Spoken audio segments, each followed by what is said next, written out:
Is Kyle Whittingham a legitimate contender to be Texas A&M's next head coach? And would he really leave Utah to become the head coach of the Aggies? Let's talk about it on today's Locked On Utes. You are Locked On Utes, your daily podcast on the Utah Utes. Part of the Locked On Podcast Network. Your team every day.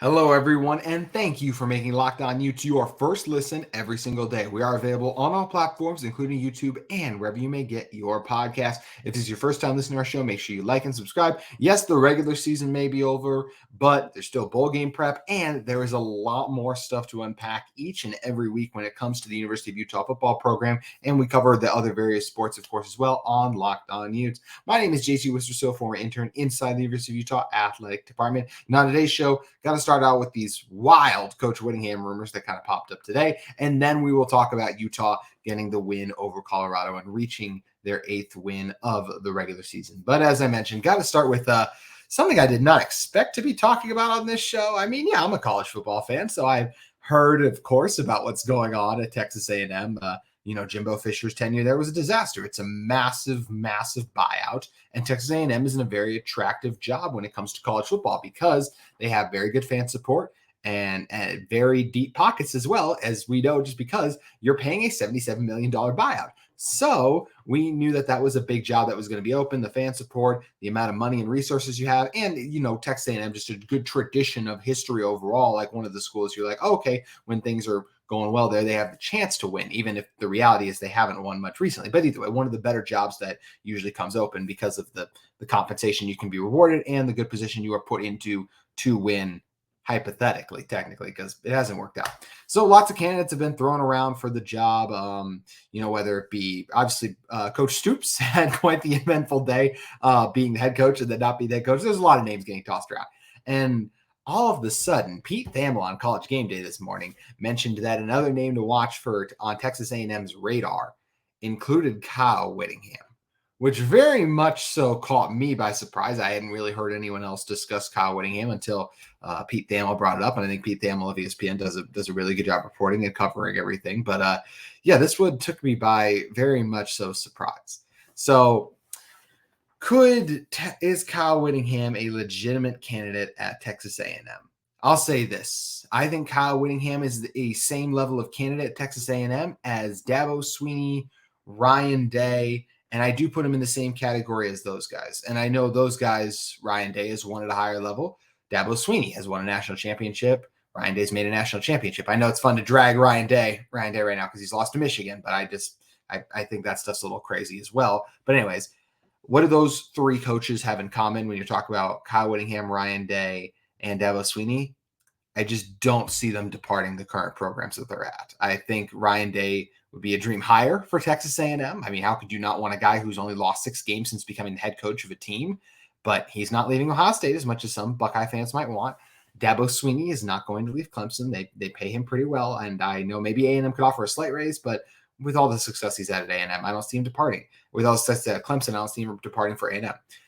And how in the world am I supposed to see Kyle Whittingham leaving Utah? It just doesn't make up. It doesn't have any sense. Kyle Whittingham has spoken multiple times about how much he loves this school, this program. He's been here for so long. He's talked about retiring here. He's close to retiring potentially based on some things we've heard, not even like saying like, oh, so-and-so reports that this will be Kyle Whittingham's last year. I'm more so just talking about the fact that Kyle has straight up said in press conferences, like, I'm close to the end. Like when I lose my passion, like it does kind of seem like a year-to-year thing. Like I can't remember if someone asked like Kyle Whittingham specifically, like, hey, are you going to be coaching in this team in 2024? Like I'm sure at some points that's happened. He's given like I'm loving it right now, or maybe even just said yes. Like I anticipate that being the case. We don't expect Coach Whittingham to retire, but he has talked about retirement. So him changing jobs and going to a place like A&M would be crazy. And I think the other thing I'll mention with Coach Whittingham being brought up along with a Dabo Swinney or Ryan Day is it's just like, I feel like that's just, when you're kind of pitching an idea and like everyone's just kind of throwing names and throwing stuff out there. I feel like that's how Kyle Whittingham came up. I'm sure there are people involved in this decision-making process who are like, hey, look at what Kyle Whittingham has brought to Utah. The stability, the winning culture, those are things we would love to have at Texas A&M. I would love to get Kyle Whittingham to come down here.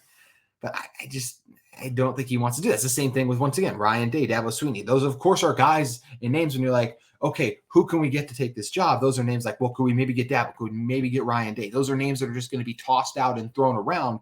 And the truth is they're not going to be candidates for it. And I think it's the same thing for Kyle Whittingham. I do believe push comes to shove, of course, and it's not even that. It's not a bold take. It's just more than likely a fact, even though we don't have the exact finances. Texas A&M, even though they are paying $77 million to Jimbo Fisher for still the next few years, would be able to pay Kyle Whittingham more than Utah could. But money isn't everything. I think especially for a guy like Kyle Whittingham, when you've been somewhere for so long. There is, number one, it's a very challenging fan base to deal with. We saw them basically get Mark Stoops fired because hired and then fired. I think it was a combination of things. I think Mark Stoops is maybe thinking about it. Then you win, you realize you have something special there, and maybe then you don't want to do it. I think both things can be true. I think the fan reaction did not help him wanting to go there. And I also think he might have realized, like, just in general, like, I got a great thing going at Kentucky. We've been ranked multiple times. Like, why would I want to leave this school and this program? I think both those things are kind of true in his case. But that's the kind of crazy and rabid fan base that A&M has. And I don't know if at this point in his career, Kyle Whittingham wants to deal with that. And just some of the scrutiny and different things like that are going to come when you go try to take on a program that is in the dumps right now a little bit, rather than, at Utah, that's just not something that is going to happen. He's built this established program. They're successful. They should continue to be successful. And it's hard to start over, whether it's recruiting, like, yes, Utah is shifting into the Big 12, but recruiting straight up out of Texas it is different. You are competing. Utah is by far right now the biggest football brand in their state, just for the recent success that they have had. Then if you're looking past at Utah, you're looking at, then it would be a BYU, right? But like, let's look at what Texas is. Texas is the University of Texas.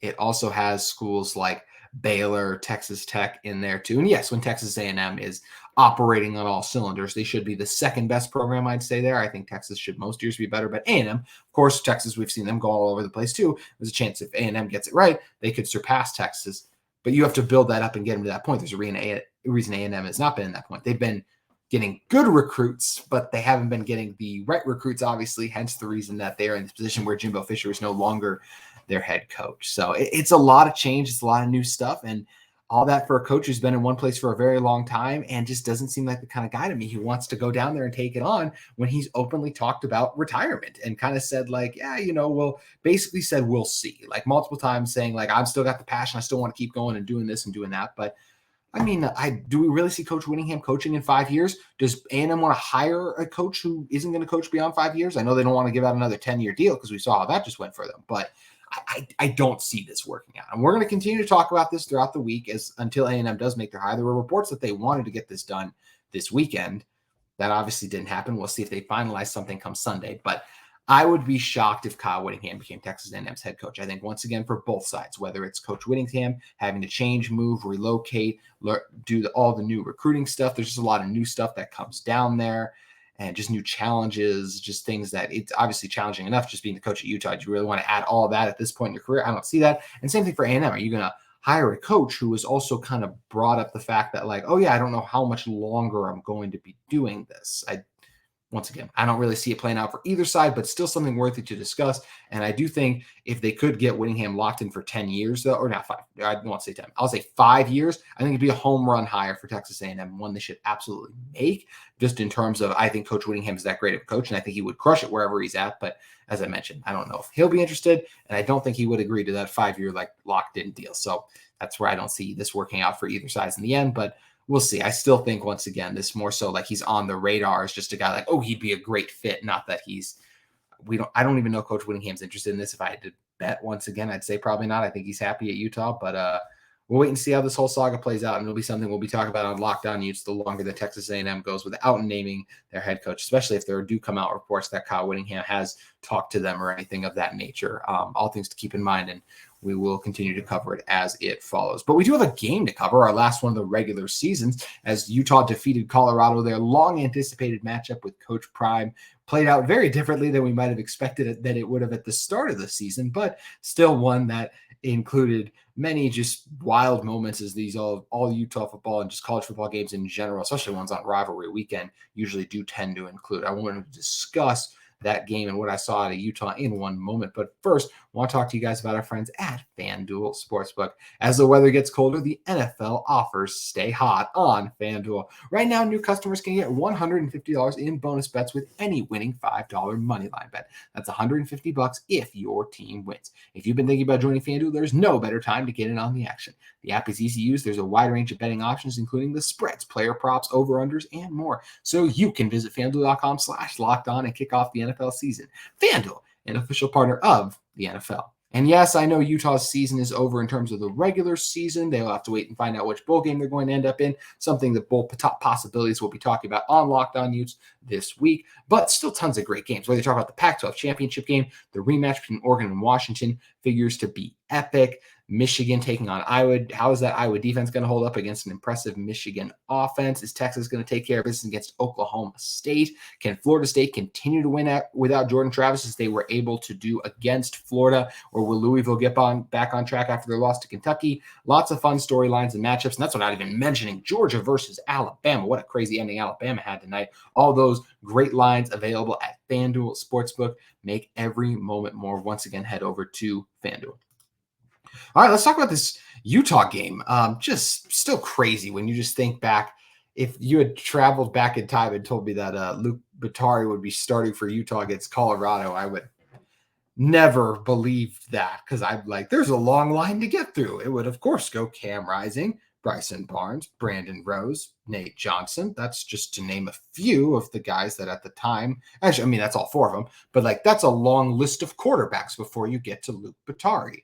And injuries, red shirts playing a role and a factor. I do think Brandon Rose, from everything we've heard, it sounds like Brandon Rose is healthy enough to go out there and execute. I think Utah would like to use the medical red shirt for him. And I also think they're just worried about, because he has been doing a lot of the practice team stuff, that if he, how he would, sounds like some quotes are along that fair and game. I really do think it's more so that them just wanting to preserve that medical red shirt for Brandon and nothing and more of that, because he'll still have 4 years of eligibility left after this season. That's how I have interpreted that situation. You guys can tell me what you think of it below, why we didn't see Brandon Rose in this one. But Batari was able to do enough. The story of this one was, of course, Utah's offensive line and the running game. Jalen Glover with probably his best game as a Ute, 17 carries, 107 yards. Sione Vaki, 7 carries for 68. You know, Glover showing off some explosiveness, some quick cuts, making defenders miss. Something we haven't seen a ton from him during his time at Utah, but I love seeing it in this game. And I know it didn't come against a good rush defense, but still a step to see it. I think Kyle Whittingham said he gave him a game ball and also alluded to him as just really having maybe his best game as a Ute too. So it was impressive to watch that way. Sione, so explosive, just continues to make plays on the ground. Jaquindon Jackson, just the definition of tough, has battled through injuries all season. Got another game in which he logged 20 carries, had 68 yards, was the Wildcat quarterback late. Credit this Colorado team. They fought. I thought Staub did a really good job. And how about Travis Hunter? And I saw Whittingham say he was disappointed in his defensive backs for some of the passing yards they gave up. Travis Hunter is probably going to be a top 5 pick next year. So, well, yes, would I like Utah to have done a better job against him? But it's not, once again, like when you get beat by Oregon's receivers, Washington's receivers, even Arizona's receivers now, and I'll have Colorado, a guy like Travis Hunter, I'm not like, oh, the secondary is disgusting. It's more so like, no, those are really good receivers on the other side. And usually when the best receivers and best defensive backs match up, the best receivers usually get the best of the DBs. And yes, even though Travis Hunter had a good day, Utah still made a number of plays against the pass and still did a good job limiting this Colorado team to 17 points. One of those coming on the trick play. We've seen teams have to get Utah on that a couple times because Utah is just so good straight up defensively that you got to resort to some trickery to try to beat them. And credit teams for doing that. And that's something Utah has to get better at going forward, is stopping those trickery plays when it happens next year, because they have gotten bit on a couple of them this year. But still something that shows you how good this Utah defense is, that teams resort to that so early to try to find ways to beat them. But impressed with the offensive line up front. I thought they did a good job. Not a good Colorado front seven, but still generating big movement there where there were gaping holes for Glover, Jaquindon, and Sione all to go to work. I thought Batari, when asked to throw, did some nice things. 6 for 10 overall. And, Mikey Matthews got the 2 catches for 19 yards. Landon King with the one-hander. How about Caldara bringing in that one on the quick slant for the first down when Utah desperately needed to have it too. Near McLean had a catch for 10. So Utah offense does enough. They were not going to put Batari in a position to really turn the ball over. Credit him for using his legs too. How about 2 rushing touchdowns for him? Doing a good job with the awareness there. Cole Becker blasting in some kicks against his former team. You love to see it. And then defensively, Utah continued to get after it. Yes, as we discussed, Travis Hunter made a number of plays. Credit to him. I also think they have a really good tight end who did a good job throughout this game too, in Michael Harrison, who just had 2 catches for 38 yards. Man, both those catches were huge. We know what Jimmy Horn can do, even though he only caught the 2 passes. He did throw for the touchdown too. So this was a game where the Utah defense still needed to be really good, and they were able to do that. DeMooney, 10 tackles, led the defense in that category. Cole Bishop, in what could be his final game inside Bryce Eccles Stadium, and also as a Utah Ute, we'll be talking about that this week, had 7 tackles. And, Connor O'Toole with the big strip sack early. Van Fillinger always around the ball, doing a good job jumping onto it. But there's so many just elite and fun players on this Utah defense that I'm excited to see them continue to have the opportunity to get to work next year, because I was so impressed by the contributions and just what they were able to do throughout this season. And, Utah, just that elite run defense, linebackers flying around the field, tough coverage by Sione Vaki and Cole Bishop, but the safeties watching everything play out, and the defensive backs in the corner spots. When you talk about Zamiah Vaughn, him and JT Broughton, once again, they both got beat a couple times. Really good Colorado receivers on the other side. And if you had told me, I just don't think 195 yards, and technically you add another 30 onto that. So over 200 when you factor in what Jimmy Horn was able to do. But I know as a backup quarterback, but that's still not bad. And I give Travis Hunter credit for making those difficult plays like that. So one that Utah was expected to win, they were supposed to win, they found a way to. Did we think Utah was going to win in a lot more dominant fashion? Yep. But that was not the case. And you know what? It doesn't matter, because we won't look back and say, man, Utah didn't really dominate Colorado in the final game of the regular season. We'll look back and say, Utah got the win. 23-17. They got ranked. It's incredible they're even in this position. All right, we got the win number 8. It's just incredible they're in this position with the number of injuries they have suffered, and that those injuries that kind of sustained all throughout the season, and the key players they weren't able to have or just lost throughout along the way. And this Utah team continued to find ways to win. That's a huge credit to Kyle Whittingham. I think stats like I just mentioned, where it's like they lost all these guys and then they still won, is why Kyle Whittingham name is being brought up for the Texas A&M job. But as I discussed, I think he's happy in Utah, and Utah fans should be thrilled with him, because he continues to help and deliver this team victories. Andy Ludwig, I thought, this one wasn't, I shouldn't even say it. Andy Ludwig was good. I think he just did a good job saying, like, hey, we're bigger than them. We run the ball well. Let's just continue to run it at them and see what happens. And Utah continually bulldozed the Buffaloes front 7. And when you talk about this defense, Morgan Scalley always has just group for flying around. Unfortunate to not have Jonah Ellis, but that's where Connor O'Toole came up big. A couple other Utes applying the pressure too. We saw Tanu Vasa and Peppa both flying in, making plays and sticking up backs because of doing a good job clogging up the middle against the run here. So, yeah, Coach Prime's first trip to Salt Lake City did not end the way he was hoping for. He did not have his son Shador, and based on the way the game played out, if Shador played, they very well could have won this game. Colorado could have, but shoulda, coulda, woulda. Utah takes care of business at home. So impressed by this Utah team for coming together as they did this season, despite battling all those injuries, finding a way to get the victory over a Colorado team that did show some fight. So give them credit there, even though they had a lot of players out and injured, including their best player, their quarterback. So this will be interesting to look in a year from now and see what Utah, Colorado, Coach Prime versus Coach Whitt will be then, because I think Colorado could take some big leaps this offseason by adding the right players throughout the transfer portal. That's going to do it for today's edition of Locked On Utes. Utah gets a win. Coach Whittingham, I do believe, is going to stay put at Texas A&M, but there's more to unpack with Coach Whitt to A&M. Also talking about some other things, why Utah wasn't able to make the Pac-12 championship. We'll discuss that a little bit more this week. Other recruiting news, looking ahead to the bowl game, talk about seniors who walked. So much to unpack, even though the regular season for Utah has wrapped up. Sad to see this era of Pac-12 football come to an end, but excited for what the future holds for Utah football. So make sure you check out Locked On Utes to see all things Utah-related content, as we'll keep breaking it down for you every single weekday. We'll see you tomorrow.